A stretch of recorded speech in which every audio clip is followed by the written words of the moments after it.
কেউ এটাকে বিপ্লব বলছেন, কেউ একটা অভ্যুত্থান বলছেন, কিন্তু সবচেয়ে বড় কথা হচ্ছে স্বৈরাচারের বিদায় হচ্ছে। স্বৈরাচার পালিয়ে গেছে। একদিন আগেও যিনি বলেছেন শেখ মুজিবের মেয়ে দেশ ছেড়ে পালায় না, তিনি পালিয়ে গেছেন। আমরা আরেক স্বৈরাচারকে দেখেছিলাম, হুসেন মোহাম্মদ এরশাদ, যিনি অবশ্য পরে বলেছেন আমি যদি স্বৈরাচার হই তাহলে এরা কি। তিনি কিন্তু পালিয়ে যাননি, জেলে গিয়েছিলেন।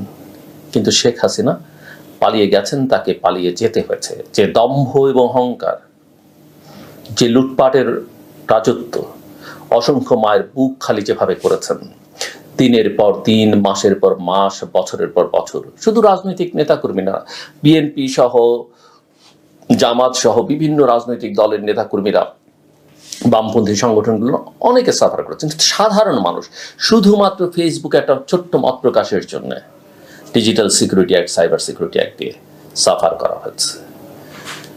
এখানে আয়না ঘর তৈরি হয়েছে, এখানে বিচার বহির্ভূত হত্যাকাণ্ড হয়েছে, এখানে গুম করা হয়েছে মানুষকে। একজন গেছেন, তিনি বেঁচে আছেন না মারা গেছেন তার সন্তানরা, পরিবার জানে না, কোনোদিন জানতে পারবে না। মানুষকে অসম্মান করেছে গত 15 বছরে। অধিকার তো কেড়ে নিয়েছিল এই সরকার, ভোটের অধিকার, মানবিক অধিকার, শ্রম অধিকার, কোনো অধিকার মানুষের ছিল না। অর্থনৈতিক অধিকার, দেশটা তারা তাদের বানিয়ে ফেলেছিল। প্রধানমন্ত্রী মনে করতেন, বিগত দিনের মানে সাবেক প্রধানমন্ত্রী, যে উনি state, she is the state. পুলিশকে তিনি অসম্ভব ক্ষমতা দিয়েছেন। একটা রাষ্ট্রের জন্য পুলিশ অত্যন্ত গুরুত্বপূর্ণ একটা প্রতিষ্ঠান।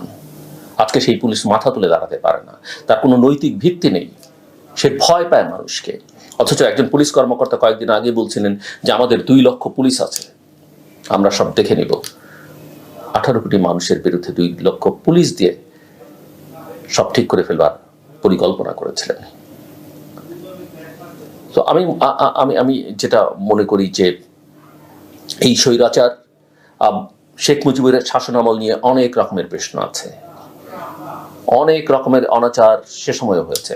যদিও স্বাধীনতা বাংলাদেশ ওই রকম পরিস্থিতিতে তার কিছুটা হতেই পারে। তারপরে আমরা 2টো সামরিক শাসন দেখেছি, বেগম জিয়ার শাসনামল নিয়ে প্রশ্ন আছে, এমনকি শেখ হাসিনার আগের শাসনামল নিয়ে প্রশ্ন আছে। কিন্তু সব কিছু ছাপিয়ে এই বিশেষ করে 14 থেকে 24 পর্যন্ত যা করলেন শেখ হাসিনা এবং তার সাঙ্গপাঙ্গরা, তার চামচা গোষ্ঠী, এটা সহ্য করবার মতো নয়। আমি অনেকবার বলেছি, অভিশাপ দরকার নেই। এক একটা মানুষের যে দীর্ঘশ্বাস, তা এদেরকে একদিন শেষ করে দিবে, এবং সেই শেষ কিন্তু তার শেষের পথে, আমরা চাই কিংবা না চাই। কিন্তু আমি এটাও বহুবার বলেছি, আমি চাই না যে আওয়ামী লীগের মতো একটা দল বিলুপ্ত হয়ে যাক। যা কিছু হয়েছে তার সব দায় আওয়ামী লীগের লক্ষ লক্ষ নেতা কর্মীর সবার নয়। এই দলেও ত্যাগী মানুষ আছেন, এই দলেও বঞ্চিত মানুষ আছেন, তাদের একটা আদর্শ আছে। এবং আমরা যদি সমাজ রাষ্ট্রের ভারসাম্য বজায় রাখতে চাই, আমি মনে করি এই দলটিরও টিকে থাকা দরকার আছে। তার আগে আমি যে কথাটা বলতে চাই, আরেকটা গুরুত্বপূর্ণ কথা, আমরা বলছি যে এটা আমাদের দ্বিতীয় বিজয়, আমরা স্বাধীন হয়েছি। আমরা যে নিপীড়ন দেখেছি, নির্যাতন দেখেছি, সেটা আমরা পাকিস্তান আমলও দেখিনি। গত 53 বছরের মধ্যে এই শাসনামল ছাড়া এর আগেও অতটা দেখিনি। আমাদের প্রতিষ্ঠানগুলোকে ধ্বংস করে ফেলা হয়েছে। আমরা আশা করি সেগুলো আমাদের পুনর্গঠন করতে হবে খুবই দ্রুততার সঙ্গে। আমাদের অনেক ধরনের সংস্কার করতে হবে। আমাদের অর্থনীতিটাকে শেখ হাসিনা শেষ করে দিয়ে গেছেন, শিক্ষা, স্বাস্থ্য সব শেষ করে দিয়েছেন। আমি বিশ্বাস করি অনেক রকমের সমালোচনা থাকতে পারে, প্রত্যেকটা মানুষ সম্পর্কে থাকতে পারে, আমার সম্পর্ক থাকতে পারে। তারপর আমি বলি, প্রফেসর মোহাম্মদ ইউনূস একমাত্র যার কোনো বিকল্প নেই বাংলাদেশকে পুনরুদ্ধার করবার জন্য। আমি বিশ্বাস করি সেটা। তার যে কোনো দুর্বলতা নেই, তার যে কোনো সমালোচনা নেই, সেটা আমি বলবো না, এবং সমালোচনা করাও যাবে না। সেটা যদি তিনিও মনে করে থাকেন, বা তার নতুন সরকারও যদি সেটা মনে করে থাকে, আমি বলবো তাহলে গণতন্ত্রের কবরে আবারও তারা কফিনে পেরেক ঠুকে দিচ্ছেন। সেটা আমি বিশ্বাস করি হবে না। কিন্তু প্রফেসর মোহাম্মদ ইউনূস আমি মনে করি বাংলাদেশের অর্থনীতিকে আবার পুনরুদ্ধার করতে পারবেন। আমি কয়েকটা কথা ইন্টারভিউ তার দেখলাম, বিশেষ করে ভারতীয় একটি চ্যানেলের সঙ্গে, অত্যন্ত গুরুত্বপূর্ণ কতগুলো কথা তিনি বলেছেন। যেমন তিনি বলেছেন যে এই যে শেখ মুজিবুর রহমানের যে মুরালগুলো ভাঙা হচ্ছে, এটা যারা ভাঙছে তিনি বলছেন যে এটা তাদের দায় না, এর দায় হচ্ছে শেখ হাসিনার এবং তার চামচ গোষ্ঠীর, চামচাদের। যেসব সংবাদ মাধ্যম, রাজনৈতিক নেতারা, ব্যবসায়ীরা, ছোট ছোট সুবিধাভোগী রাজনৈতিক দল এবং কোনো কোনো বৈদেশিক শক্তি যারা তাকে তৈরি করেছে, এই দায় আসলে তাদের, এবং শেষ পর্যন্ত এই দায় শেখ হাসিনার। তাকে আকৃষ্ট করা হচ্ছিল যে বাংলাদেশে তো ইসলামিস্টরা এটাকে দখল করে নিচ্ছে। প্রফেসর ইউনূস বলেছেন এই ধরনের এলিমেন্ট পৃথিবীর সব জায়গায় আছে। একটা দেশে ধর্মভিত্তিক রাজনৈতিক দল, যে ভারত থেকে প্রশ্ন করা হচ্ছে, সেই ভারত তো গত কয়েক বছর ধরে কেবল হিন্দুত্ববাদের প্রচার করেছে। ভারতে কয়েক কোটি মুসলমান আছে, অন্য সকল ধর্মের মানুষ আছে। কাজে তারা যখন প্রশ্ন করেন, আমি মনে করি প্রফেসর ইউনূস অত্যন্ত স্মার্টলি উত্তর দিয়েছেন এবং তিনি বলেছেন যে ভারতের সঙ্গে বাংলাদেশের এনগেজমেন্ট থাকতে হবে, কিন্তু কেউ যদি মনে করেন বাংলাদেশকে ডিস্ট্যাবিলাইজ করবেন, তাহলে তাদেরকেও মাথায় রাখতে হবে 18 কোটি মানুষের দেশ, 17 কোটি মানুষের দেশ, তারাও স্টেবল থাকবেন না। ইন্ডিয়া, তার 7 সিস্টার্স, মিয়ানমার, এগুলো স্টেবল থাকবে না। আমি মনে করি প্রফেসর মোহাম্মদ ইউনূস অত্যন্ত শক্ত ভাষায় এই বার্তাটা সবার জন্য দিয়ে দিয়েছেন এবং এটা অত্যন্ত ভালো দিক। কিন্তু আমি আশা করব 2007-8 কিংবা তার আগে পরে বাংলাদেশে যেভাবে গোয়েন্দা সংস্থাগুলো, বিএনপি ব্যবহার করেছে, আওয়ামী লীগ ব্যবহার করেছে, তো বেশিভাবে ব্যবহার করেছেন, গোয়েন্দা সংস্থাগুলো বাংলাদেশের মানুষের অধিকার নিয়ে কোনো কাজ যেন তারা না করেন, অধিকার হরণ হয় এমন কোনো কাজ না করেন, ডোমেস্টিক পলিটিক্স তারা যেন মাথা না ঘামান, এটা রাজনীতিবিদদের করতে দেন। এই কাজ ওয়াচডগ হিসেবে সংবাদ মাধ্যম করুক, তারা যেন এটা না করেন। তারা রাষ্ট্রের জন্য কাজ করবেন, তারা যেন কোনো দলীয় সরকারের জন্য কাজ না করেন, কোনো আয়নাঘর তৈরি না করেন, তারা যেন ব্যক্তি স্বাধীনতা হরণ করবার জন্য কারো টেলিফোন কল টেপ না করেন। যা করবেন তারা রাষ্ট্রীয় নিরাপত্তার জন্য, যা করবেন তারা আমাদের বৈদেশিক সম্পর্ক উন্নয়নের করবার জন্য, বাংলাদেশের স্বাধীনতা সার্বভৌমত্ব রক্ষা করবার জন্য। আমি মনে করি সরকারের সেটা দায়িত্ব, এবং সশস্ত্র বাহিনীর, বিশেষ করে সামরিক বাহিনীর যিনি প্রধান আছেন, এটা তার অত্যন্ত গুরুত্বপূর্ণ দায়িত্ব। ইতিমধ্যেই অনেক গুরুত্বপূর্ণ দায়িত্ব, ঐতিহাসিক দায়িত্ব নিয়েছেন, পালন করছেন। আমি মনে করি সেটা তাদের প্রধান কাজ হবে। এই প্রতিষ্ঠানগুলো রাষ্ট্রের জন্য দরকার। আমরা এমন একটা জিওপলিটিক্যাল, জিওস্ট্র্যাটেজিক লোকেশনের মধ্যে আছি। আমি অনেকদিন ধরে বলছি, বাংলাদেশ আর দর্শক থাকবে না, বাংলাদেশকে খেলোয়াড় হতে হবে, ছোট খেলোয়াড়।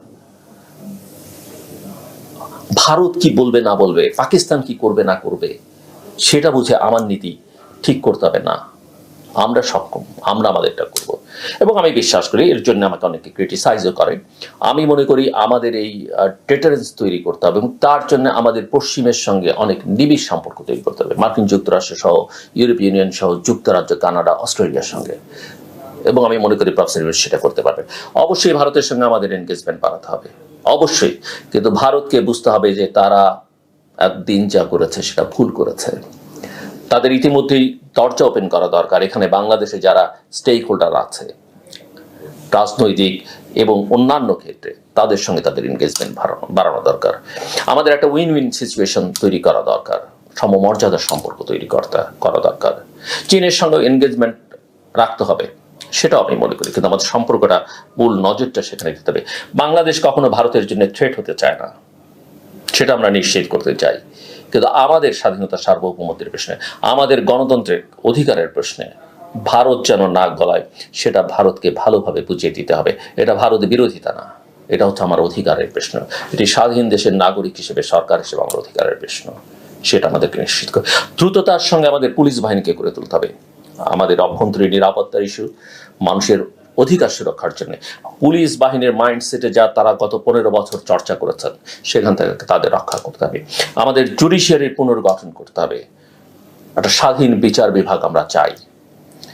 আমি জানি সব পরিবর্তন একদিনে হবে না, একদিনে করতে গেলে আমরা আসলে কিছুই করতে পারবো না, কিন্তু ধীরে ধীরে ধীরে, এবং এই কাজ করবার সময় আবার কারো ব্যক্তিগত ক্ষোভ, প্রতিহিংসা যেন কেউ চরিতার্থ না করতে পারে, কারো রাজনৈতিক উদ্দেশ্য যেন এখানে বাস্তবায়িত না হয়। আমাদের প্রশাসন পুনর্গঠন করতে হবে, সাংবিধানিক প্রতিষ্ঠানগুলোকে সুরক্ষা করতে হবে, অনেক কাজ বাকি সামনে।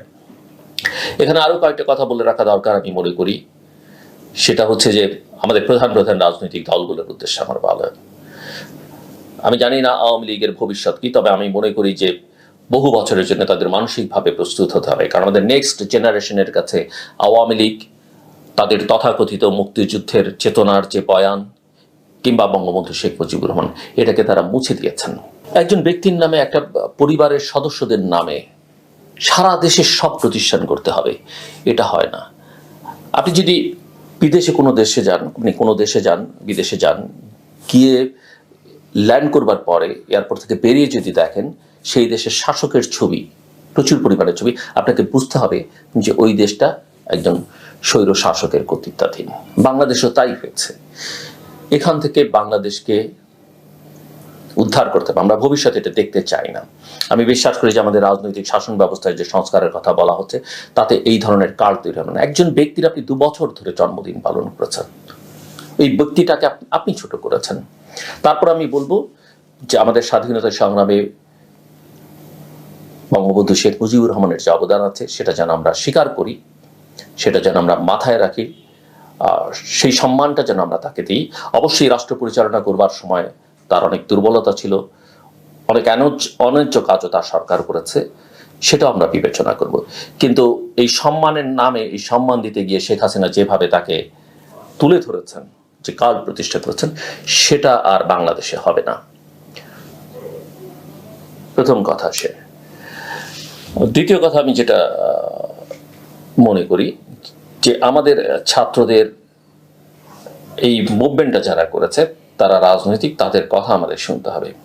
এমন কিছু সরকার হবে সেখানেও তাদের এক ধরনের প্রতিনিধিত্ব থাকতে হবে, কিন্তু এটা যেন না হয় যে তারাই সব করবেন।